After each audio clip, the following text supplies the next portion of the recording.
पिंपरी चिंचवड शहरातील रेस्टॉरंट आणि बार असोसिएशनने आज कडकडीत बंद ठेवलाय। राज्य सरकारच्या उत्पादन शुल्क वाढ धोरणाविरोधात हा बंद ठेवण्यात आला आहे।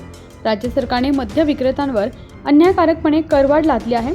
यामध्ये मूल्यवर्धित कर 5% वरून 10%, वार्षिक परवाना शुल्कमध्ये 15% आणि उत्पादन शुल्कात तब्बल 60% वाढ करण्यात आली आहे। आता ऑटोमॅटिकली 100 रुपयाची क्वार्टर जर का उद्या 250 रुपयाला झाले, आमच्याकडे कोण प्यायला येणार? आम्ही उद्या आम्हाला धंदा जर परवडला नाही तर आम्ही आमचे लेबर कमी करणार, ऑटोमॅटिकली ते उपासमारी चालू होणार। म्हणजे हे खापर सगळं राज्य सरकारवर पडणार आहे। जी 15% एक्साइज फी वाढ झाली ती एक वार्षिक आम्हाला काहीतरी ठरवून घ्यावी की तुमची वार्षिक 5% राहील, 10% राहील। सरकार काय करते, ह्या वर्षी 15%, पुढच्या वर्षी महसूल कमी पडला वाढवा 20%। मग हे हॉटेलवाल्यांवरच का, बाकी धंदे नाही आहेत का?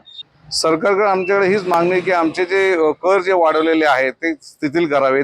मुख्यतः जो वॅट आहे 10%, तो पूर्ण एक तर अबॉलिश झाला पाहिजे, किंवा जो आम्हाला त्यात जो डिफरन्स आहे त्या डिफरन्सवरती ते लावला गेले। आज काय होतंय की वॅट आम्ही जे खरेदी करतोय त्याच्यावरती लावून आलेला आहे 40%, आणि इतर व्यवसायाला त्यांना टॅक्स नाहीये, तो माल विकताना MRP ने, आणि आम्ही जेव्हा विकतोय माल त्या डिफरन्सवरती असला पाहिजे। तर तसं न करता तो पूर्ण जो आम्ही 100 रुपयाची वस्तू आहे ती इतर ठिकाणी 110 ला मिळते, आम्ही ती 150 ला विकत असेल तर आम्हाला 150 रुपये टॅक्स भरायला लागतं।